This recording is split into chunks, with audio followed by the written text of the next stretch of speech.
먼저 질문을 우리 차홍봉 장관님께 여쭤보겠습니다. 우리 차가 장관님은 여기 양력처럼 너무나 이렇게 많은 복지계 쪽이나 학계 그리고 관련 기관 쪽에 있어서 이 복지 우리나라 대한민국의 복지에서 우리 차홍봉 장관님을 빼놓고 말할 수가 없습니다.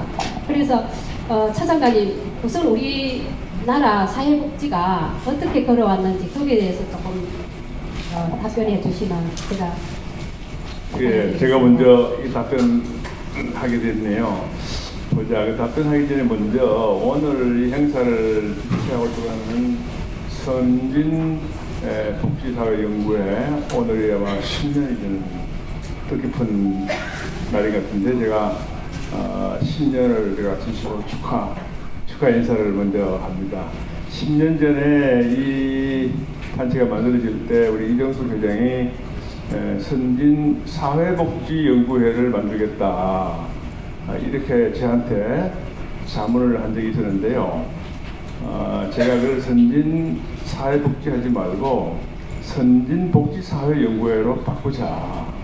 왜냐하면 우리가 가야 할 곳이 선진 복지국가고 선진 복지사회니까 그 목표를 향하는 그런 이름으로 바꾸는 게 좋겠고, 뭐 선진 사회복지라는 이름도 좋은데 그거는 그 선진 복지국가 복지사회를 위한 하나의 길이고 방법이니까 그건 세부적인 일이라서 큰 목표는 선진복지사회로 바꾸자 해서 우리 이정숙 회장이 제 이야기를 들어주고, 그래서 오늘 이 선진복지사회연구회가 10년이 되어서 저도 아주 감회가 깊습니다. 그동안에 많은 일을 한 것에 대해서 다시 한번 감사드리고, 질문을 하시는 그 사회복지, 선진복지사회든 또는 사회복지든 일단 목표는 복지사회고 가는 방법으로 이제 사회복지를 이야기를 하는데, 지금 질문한 내용이 우리나라 사회복지가 어느 정도로 발달해 있느냐, 어느 정도로 가고 있느냐, 길이 어떻게 되느냐,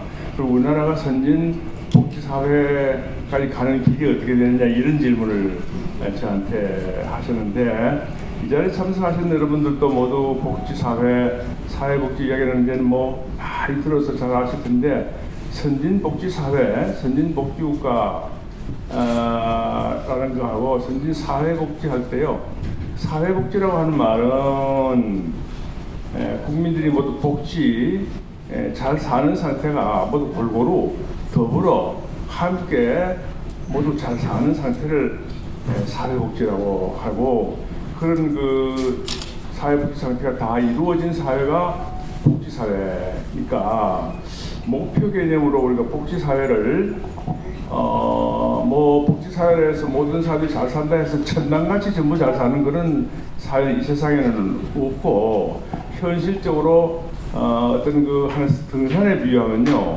가령 뭐 백두산 꼭대기가 하나의 선진복지사회 목표다 이렇게 치면 우리나라의 사회복지는 그 꼭대기로 가는 한 7부 능선쯤 올라왔지 않나, 저는 그렇게 생각을 하고 있습니다.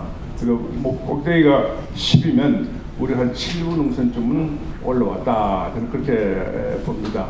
저는 개인적으로 77년 전에 태어날 때 참 가난한 집에서 태어나서 양식이 없어서 때거리가 없어서 우는 어머니 모습을 헐 보면서 학교 다니고, 그리고 또 돈이 없어서 병원에 못 가가지고 동생도 죽고 사촌도 죽고 하는 모습을 참 보면서 그렇게 가난해서 밥 못 먹고 또 아파서도 병원 못 가고 하는 이런 모습을 어릴 때부터 크면서 이렇게 보고 느끼고 해서, 저는 대학부터 앞으로 이 분야를 공부를 하러 가겠다 해가지고 그 없는 살림에 공장 다니면서 돈 모아가지고 대학 들어올 때 이제 사회복지를 공부하겠다 해서 사회복지 분야에 들어가서 지금까지 한평생을 이 사회복지 분야에 좀 종사하고 있습니다. 제가 이제 어릴 때 그런 어렵게 못 살고 했는데, 지금은 저는 이제 밥도 먹고 집도 한 채가 있고요. 그리고 병원도 뭐 건강보험 덕분에 아주 쉽게 가고, 옛날에 그런 가난과 질병의 그런 고통, 굴레로부터 많이 벗어나서 제가 살고 있거든요. 저만 그런 것이 아니고 주변에 많은 사람들이 지금 그런 모습을 제가 볼 수가 있습니다. 그래서 제가 태어날 때 비하면 많이 발전했다. 좀 전문적인 용어로 보면 이 선진 복지사회를 가는 길이 우리나라가 한 100년 역사가 되는데요. 되게 현대 사회에 들어와서 선진 복지국가, 복지사회를 만들려고 하는 노력이 20세기 초에 그 당시에 그 인간의 존엄성, 인간이 인간답게 살아야 된다 하는 사상이 많이 발달하고요. 독일의 바이마르 헌법이 그런 인간답게 사는 세상을 만들기 위해서 국가가 이렇게 해야 된다 하는 것을 헌법을 만들고, ILO라고 하는 국제노동기구가 만들어져 가지고 노동자들도 좀 잘 살아야 된다 해가지고 ILO가 만들어지고, 이런 것들이 전부 20세기 초에 시작되는데요. 그럼 딱 한 100년이 됐습니다. 100년이 되는데 100년 동안에 전 세계 선진국은 상당히 우리보다 먼저 출발해 갔고요. 등산을 먼저 출발해서 많이 벌써 올라갔어요. 한참 올라가는데요. 뭐 한 3분 능선, 4분 능선 계속 올라가고 있을 때까지 우리나라는 전년 출발도 못하고 있다가, 그러다가 한참 뒤에 출발해가지고 지금 7분 능선까지 따라와 있으니까요. 굉장히 많이 저는 우리나라 사회복지가 발달됐다고 보는 그런 입장입니다. 저와 의견이 다른 분도 굉장히 많아요. 우리나라 사회복지는 아주 형편없고 처음에 때 2부 능선에 있다 이렇게 주장하는 사람도 있는데, 저는 7부 능선까지 올라왔다 이렇게 좀 생각을 하는 사람이죠.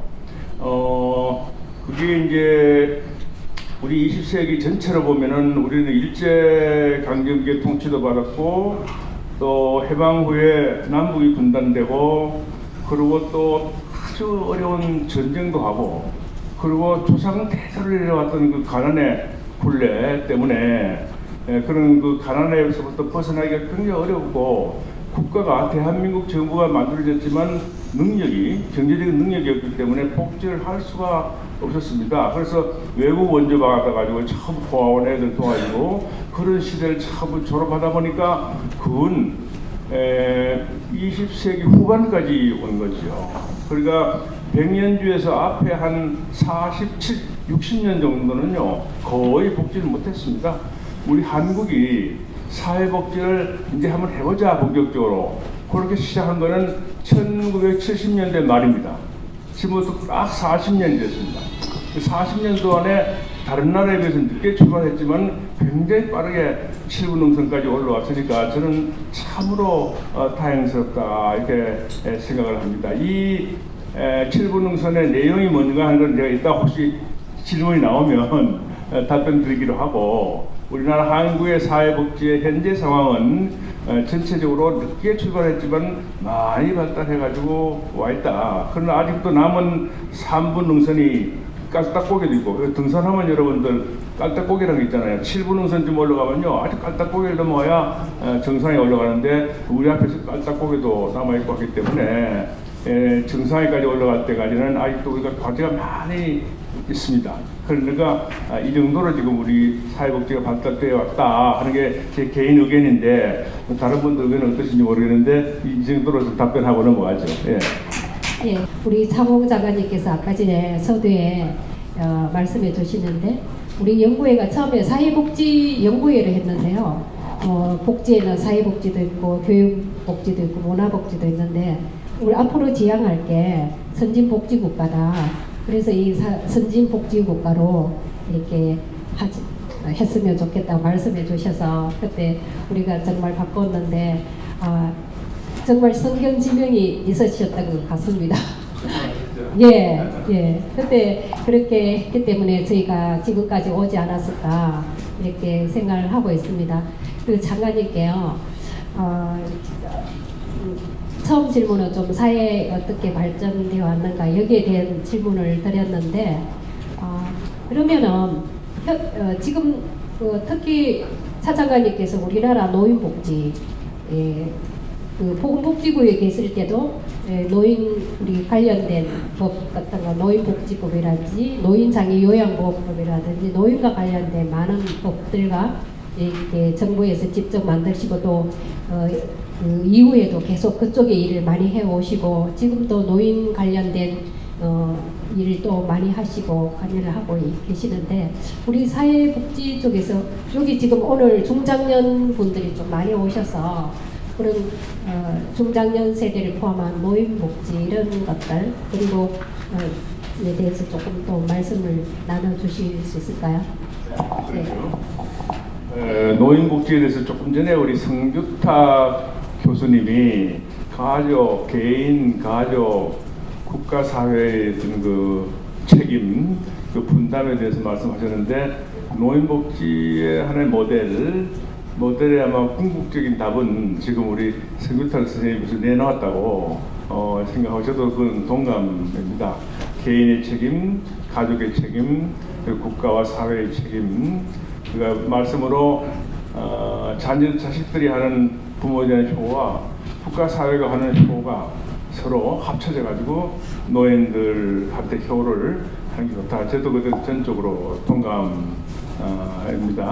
그런데 이제 조금 더 이렇게 내용적으로 이렇게 들어가 보면 우리나라 노인들의 사는 모습이나 또는 필요로 하는 거라든지 이런 게 보면은 아직도 과제가 많죠. 제가 우리나라 사회복지가 전반적으로 한 7분 능선쯤 올라가 있다고 했는데요.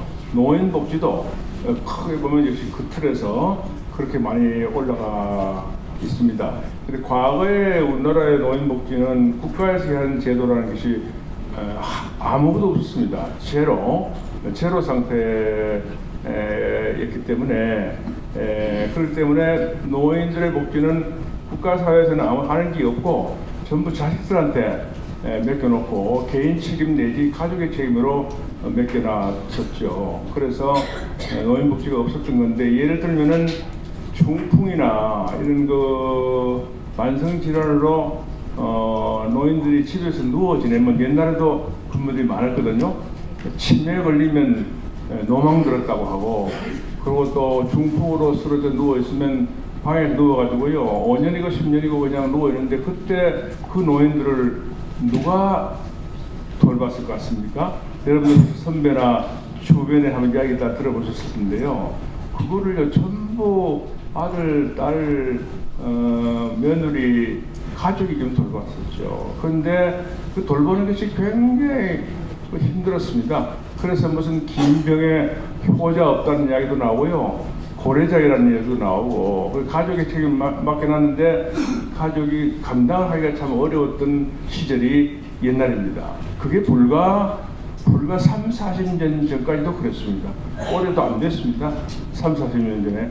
우리나라 노인복지법이 1981년에 최초로 만들어졌습니다. 그래가지고 기초가 만들어지고 또 노인들이 살아가는데 필요한 게 두 가지입니다. 하나는 밥 먹고 살아야 되니까 무슨 경제생활을 할 수 있도록 하는 그런 연금제도가 88년에 만들어져서 지금 30년이 됐고 그 노인들이 필요한 게 또 하나가 건강입니다. 의료. 아플 때 병원에 가는 겁니다.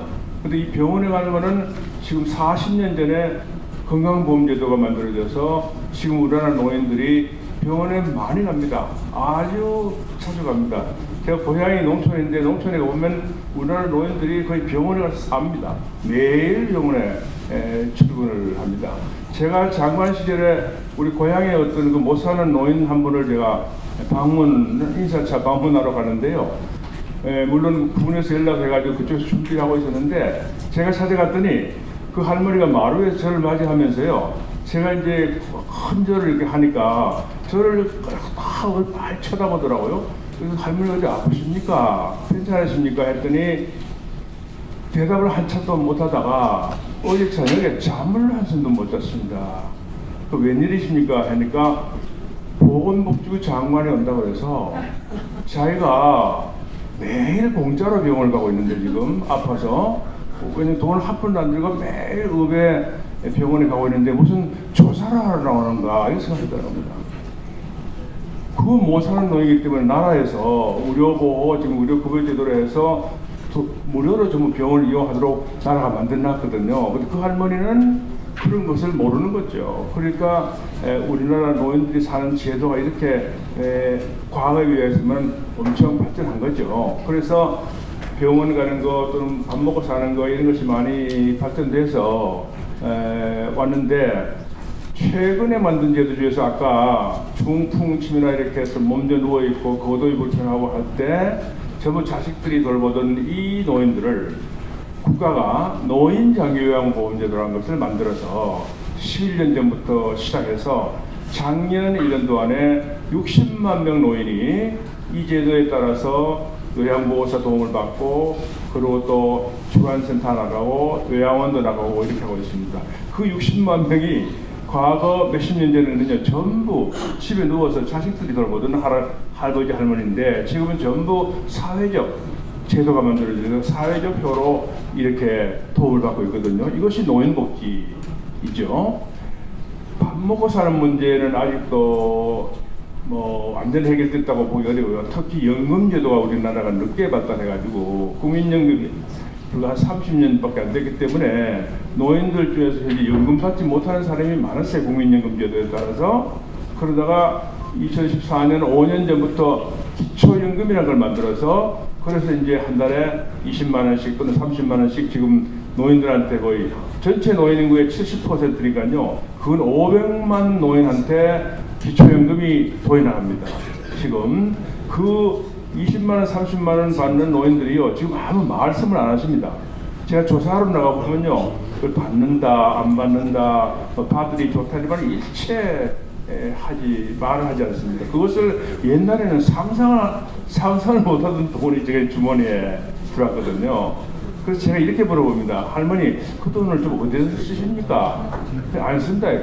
안 쓰면 어디다 넣어둡니까? 꼬장주에, 경상도 말로 꼬장주에 여성들이 안에 있는, 할머니 안에 있는 옷인데 그거다 넣어놓는데, 그 꼬장주에 넣어서 뭐 하시랍니까? 이렇게 했더니요, 죽으면 자식들이 와서 장사 칠 때 이 돈 가지고 장사 비용을 해요. 이렇게 말씀을 해요. 그 할머니가요, 밥 먹고 잠자고 하는 거는 하고 있거든요.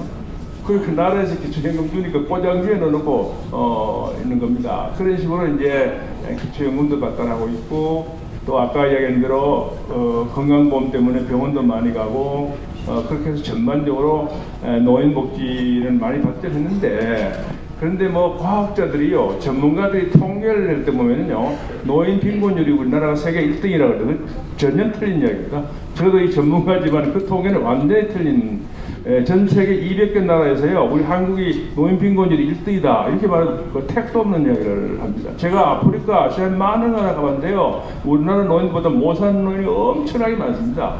그런 나라에 비하면 우리는 훨씬 더 잘 살고 있고, 선진국에 비해서는 좀 그럴지 모르지만, 그걸 자꾸 말을 우리나라 노인 빈곤율이 세계 1등이다 이렇게 말하는 것은 전혀 말이 틀린 이야기인데, 어쨌든 간에 빈곤율이 좀 높긴 높아요. 왜냐하면 젊은 사람들하고 전부 평균 내어가지고 월 수입을 나누니까 우리나라 노인들이 연금 못 받는 사람이 많아서 젊은 사람들의 평균 소득보다 좀 낮죠. 그래서 빈곤율이 높은데, 그 통계는 저는 대단한 의미는 저는 없다고 봅니다. 그래서 전체적으로 우리나라 노인복지는 그런 대로 괜찮게 가고, 또 하나 좀 우리 노인복지에서 제가 좀 우리나라를 좀 자랑하고 싶은 것 중에 하나가요, 노인복지관입니다.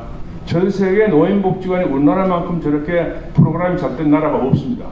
지금 30년 전에 이 노인복지관이 만들어가지고 지역에 있는 노인들이요, 그 노인복지관에 전부 나가서 공부하고 또 취미생활하고 그다음 봉사하고 많은 활동을 합니다. 거기에 등록된 노인이 자그마치 180만 명입니다. 우리나라 노인들이 한 700만 명이 안 되는데, 그중에 180만 명이 노인복지관에 나가서요, 각종 무슨 여가생활을 하고 있거든요. 지역사회에서 이런 제도가 있는 나라 없습니다. 우리 한국밖에 없습니다. 그런 식으로 지역사회에서 노인들의 여가활동 이런 것도 꽤 되고, 전체적으로 아직 우리나라는 노인 문제가 많이 있죠. 많이 있고, 또 노인 인구가 늘어나고, 전체적인 문제가 많이 있지만, 그러니까 노인복지는 나름대로 많이 발전해서 앞으로 좀 더 발전하면은 아까 제가 말씀드린 대로 산꼭대기까지도 올라가서 선진복지국가의 노인복지 수준으로 가지 않겠나 그런 생각을 저는 합니다. 네.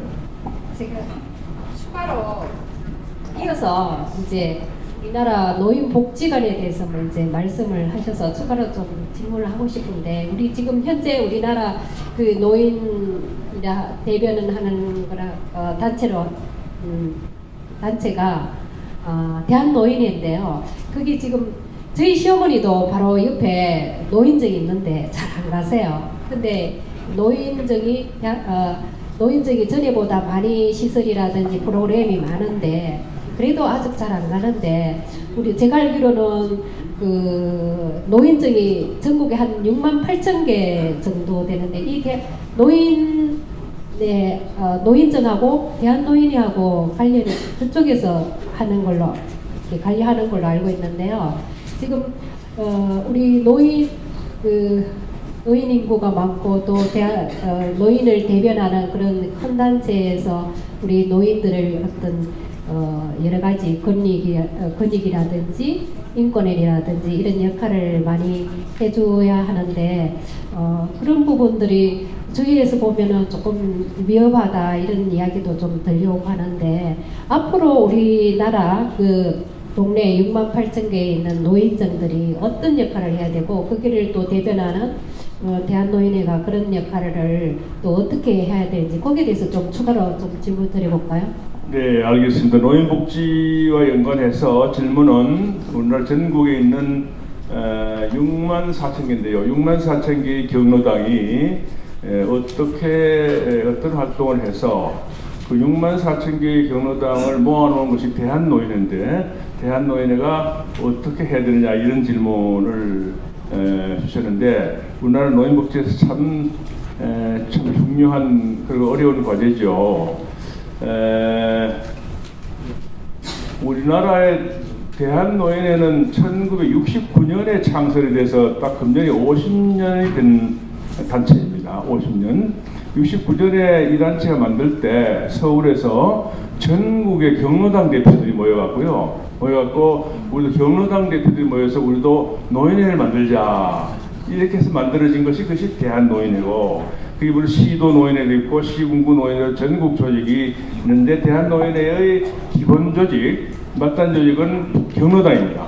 경로당은 전국에 6만 4천 개가 있으니 거의 마을마다 하나씩 있고요. 도시에도 아파트 단지마다 하나씩 있고, 그렇게 하고 이 경로당에 나가는 노인들이 회원수로 한 270만, 전체 노인 중에서 한 3분의 1은 경로당에 나가니까 경로당 조직과 대한노인의 역할이 매우 중요하죠. 그런데 여러분들 경로당의 원래 전통과 그게 무엇인지 아십니까? 1969년에 대한노인회가 만들어질 때 벌써 전국에 경로당이 한 1,400개 있었습니다. 1,400개. 1,400개 경로당이 뭐냐면요, 이 경로당은 옛날에 우리 전통사회에서 조선시대나 고려시대 때부터 마을에 노인들이 모여 노는 방이 경로당이었습니다. 노인들이 모여 놀면요, 그 경로당이라고 가지고 사랑방이라고 했습니다. 사랑방에 전부 노인들이 모여가지고 동네 노인들이 모여서 노니까요, 담배도 피우고 이렇게 보면요, 며느리가 막걸리도 사가지고 오고 또 술안주도 사가지고 오고 하면 그 경로당에, 동네 한 집의 경로당에 사랑방에 노인들이 다 모였죠. 근데 그게 자꾸 이렇게 하다 보니까 굉장히 숫자가 늘어나고요, 노인들이 살아가는 아주 중요한 하나의 생활의 근거지가 됐습니다. 전통사에서부터. 그런데 1960년대부터 우리나라가 경제 발전을 하고 막 산업화하고 하니까요, 농촌 사회가 무너지고 농촌의 사람들이 전부 도시로 오고 하니까요, 이 이제 경로당이 흔들리기 시작을 했습니다. 남아있는 경로당도 그렇고 도시로 자식들이 와버리고 또 노인들도 따라오고 하니까요, 도시로 따라온 노인들이 도시의 동네에다가 또 경로당이라고 하는 이름을 안 붙이고 노인정이라고, 경로당이라는 것은 노인을 존경한다는 뜻이니까 노인들이 스스로 경로당에 하기 어려우니까 노인정이라고 붙여가지고 동네마다 이제 노인정이 만들어졌어요. 그랬던 것이 노인정과 경로당의 그 전통인데, 어쨌든 간에 경로당은 우리나라 전통사에서부터 지역사회 마을에서 노인들이 모여서 놀고 소일하고 즐기고 하는 하나의 근거지입니다. 그런데 노인들이 살아가는데 굉장히 중요한 게 아까 제가 건강, 밥 먹고 사는 거 이런 것도 이야기했지만요. 노후에 친구 삼고 같이 놀고 어울리고 하는 것이 굉장히 중요합니다. 그래서 하는 것이 경로당인데요. 그 경로당을 모아서 대한노인회가 만들어져 있는데 질문을 이제 대한노인회가 앞으로 어떻게 해야 되냐 이렇게 좀 질문을 하셨는데요. 저는 그 몇 년 전에 대한노인회 회장 입후보 하려고 전국에 돌아다니다가 사정이 생겨가지고 결국은 입후하지 않고 지금도 물러나 있는데 이 질문은 어떻게 보면 조금 정치적인 질문이 돼서 제가 대한노인회장을 하면 어떻게 하겠냐 이렇게 질문이 들어가면 제가 답변하기가 곤란하고 저는 현재 지금 대한노인회장 할 생각으로 이 말씀을 드리는 건 아니고 제가 노인 문제의 전문가로서 말씀을 드리면요. 대한노인회가 바로 자생적인 지역사회 노인들의 하나의 보금자리고 노인들의 하나의 삶의 근거지고 노인 생활에 굉장히 중요한 경로당을 살려서 그걸 활성화해서 그것이 우리나라의 지역사회 노인복지센터가 되도록 대한노인회가 만들어야 되는데 지금 현재 대한노인회는 그런 역할을 거의 못하고 있습니다. 조금 하고 있지만요. 제가 기대하는 것에 비해서는 10%도 못하고 있어가지고 대한노인회가 어떻게 하면 경로당을 활성화할 거냐. 저는 개인적으로 노인복지법에 대한노인회가 경로당에 대한 책임을 지고 활성화하는 그런 법률 제도를 만들고 국가가 정부가 그걸 지원해 줘가지고 그런 사업을 시작하면 그러면 우리나라 노인들의 삶에서 지역사회 노인복지에서 굉장히 중요한 게 됩니다. 전 세계에 제가 노인 문제 때문에 많은 나라를 지난 한 50년 동안 돌아다니봤는데요. 우리나라 그 경로당 같은 조직이 있는 데는 세계에서 아무 데도 없습니다. 한국이 딱 유일합니다. 이런 조직이 있는 데는 한국이 딱 유일하기 때문에 한국의 아주 유일한 이 경로당을 살려서 우리나라 노인복지의 말단 센터를 만들어야 된다 하는 게 내 생각이에요. 대한민국 사회복지 현 좌표라는 제목인데요. 지금 이 제목은 우리 장관님께서도 제의하셨습니다. 오늘 제목을요, 그죠? 그래서 이 현 좌표에 대해서 우리 대한민국 사회복지가 어떤 이제 그런 좌표를 향해서 가고 있는지 에 대해서 현재 그에 대해서 좀 말씀을 해주시겠습니까? 예. 그 좌표라고 할 말이 현 좌표라고 할 때 좌표라는 말이 뭐 간단히 생각해 보면은 배가 바다에 항해를 할 때 지금 현재 이 배가 북위 몇 도선 또는 그 동경 몇 도선 그래서 있고 이 배가 앞으로 북위 몇 도선 동경 몇 도선을 어디로 가느냐 라고 하는 그걸 생각할 때 그 현재 있는 지점이 아마 좌표라고 하면 여러분이 이해할 수가 있을 것 같은데요. 우리 대한민국 사회복지 현 좌표라는 말이 그렇죠. 대한민국의 사회복지가 이렇게 발달해 왔는데 지금 어디로 가고 있느냐, 그죠? 그리고 앞으로 어떻게 될 거냐 하는 것을 생각하는 것이 사회복지 현 좌표에 대한 오늘 토크쇼의 주제라고 볼 수 있는데요. 이렇게 질문하면 아까 제가 처음에 우리나라 사회복지가 한 100년 역사에서 현대사 한 100년 역사에서 후반부 40년에 시작해서 이제 한 7분 우선까지 올라왔고 앞에 전반부 60년은 아무것도 없었다. 뭐 그런 이야기를 제가 했습니다. 후반부 40년 발달해서 이만큼 현재 와 있는데 아직 목표 지점이 우리가 이제 바다를 돌아가서고 저 유럽이다 이렇게 하면 목표 지점까지 가는 데는 아직 시간이 많이 남아 있는데 그 목표 지점이 저는 비교 집단으로 말하면 목표 지점이 현재 세계 선진국 수준을 말하거든요. 세계적인 수준, 그 수준을 가려면 아직도 한참 더 가야 된다는 말씀을 제가 앞에 드렸는데요. 그렇게 지금 저는 우리나라 사회복지 항해가 지금 가고 있는 걸로 지금 알고 있고, 그래서 현재 앞에서 제가 좀 이야기하고 싶은 것은 이 배가 이제 현재 이 방향으로 가고 있는데 거꾸로 가야 되느냐, 아니면 옆으로 가야 되느냐, 오른쪽으로 가야 되느냐, 이거 가지고 자꾸 논란이 많기 때문에 이 좌표를 분명해야 된다 하는 거고요. 이 좌우 방향, 이 방향으로 가야 되느냐, 저 방향으로 가야 되느냐 할 때 가장 그 쟁점이 되는 것이 이념 문제입니다. 이념 문제. 여러분들 좀 이야기 듣기가 조금 뭐 어려운 이야기라고 할 수 있는데요. 이념 문제 때문에 좌쪽으로 가야 된다, 우쪽으로 가야 된다, 이거 가지고 자꾸 싸우고, 아마 우리나라 정치도 좀 그렇죠.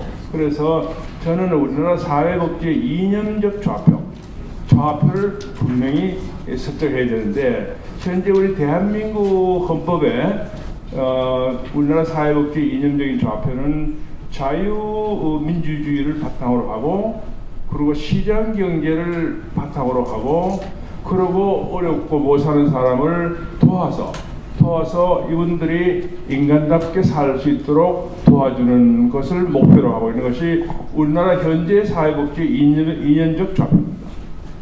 그런데 이 사회복지에 대해서 어떤 사람들은 그 사회주의다 이렇게 말하는 사람도 있고요.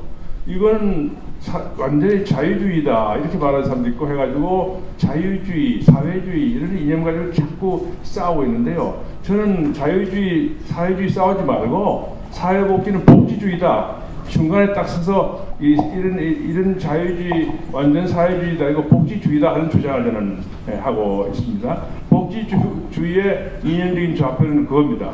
개인의 책임. 개인이 열심히 일하고 살아서 돈 벌고 잘 살고, 그죠?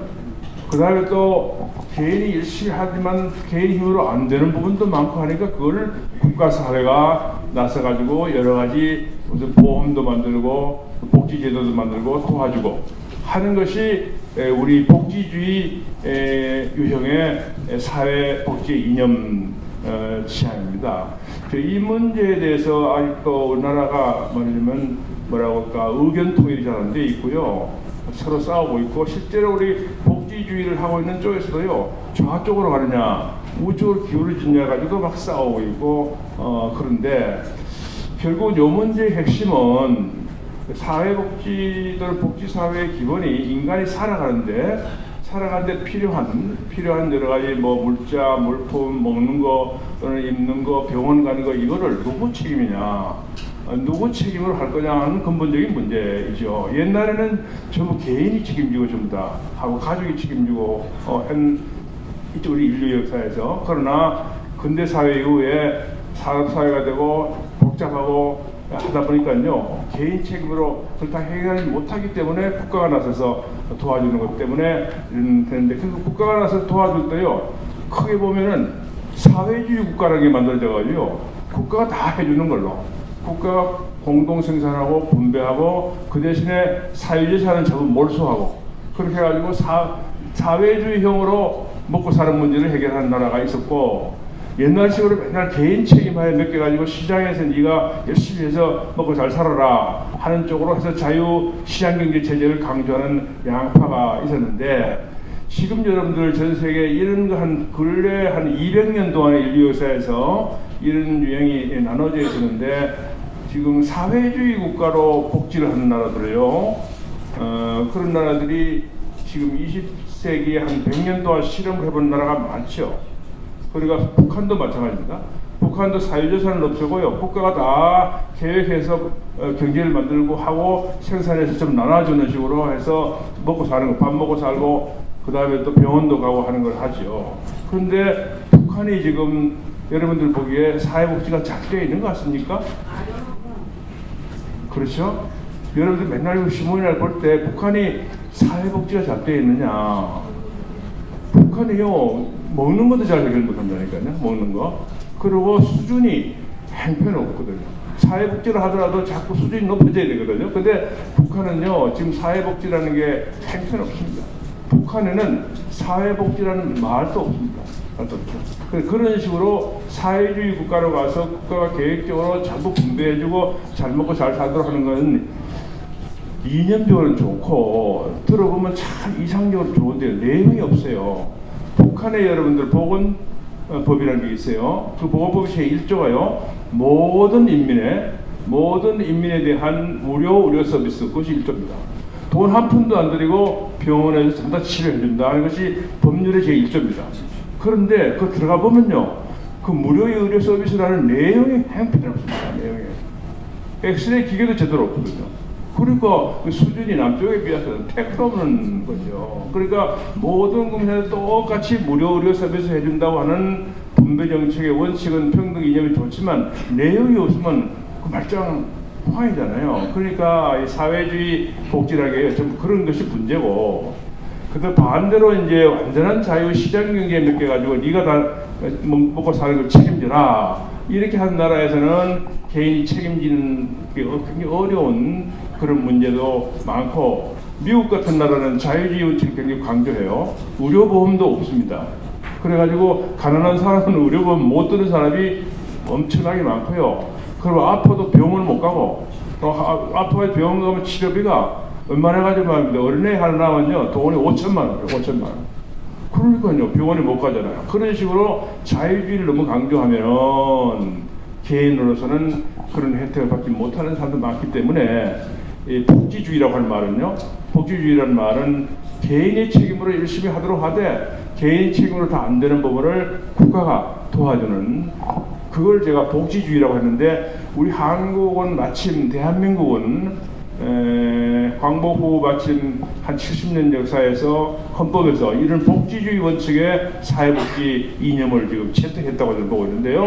그래서 이만큼 발전해 와서 보십시오. 개인이 열심히 해서 시장에서 일하고 돈 벌고 먹고 살고 또 회사 차려가지고 돈 벌고 하고, 그러나 일단 그 힘으로 잘 안 되는 사람을 위해서 국민연금으로 노후연금도 주고, 병원에 갈 때 좀 싼 돈으로 가도록 건강보험도 해주고, 그리고 노인복지관도 지어주고, 그리고 아주 가난하면요 나라가 먹고 사는 생계보장, 교육, 의료를 다 보장해주고, 그것이 국민기초생활보장법이거든요. 그런 제도를 가지고 있잖아요. 그러니까 우리 대한민국은 현재 지금 그런 복지주의 원칙의 이념을 가지고 있는데, 제 이야기는 현재 이 이념 가지고 한 7분선까지 말하자면 항해로 말하면 저 태평양 한가운데 하와이 섬까지 갔어요. 갔어요. 그러면 이 이념 그대로 지구를 돌자 이거죠. 지구를 돌아가가지고 미국도 가고 유럽도 가고 해서 다시 한국으로 돌아오는 이 좌표를 설정하자 하는 것이 제 생각인데, 현재 좌표와 앞으로 방향을 이대로 가야 되니까 이렇게 가면 저는 선진 복지국가 복지사회도 갈 수 있지 않겠는가 하는 게 제 생각입니다. 네. 예. 장관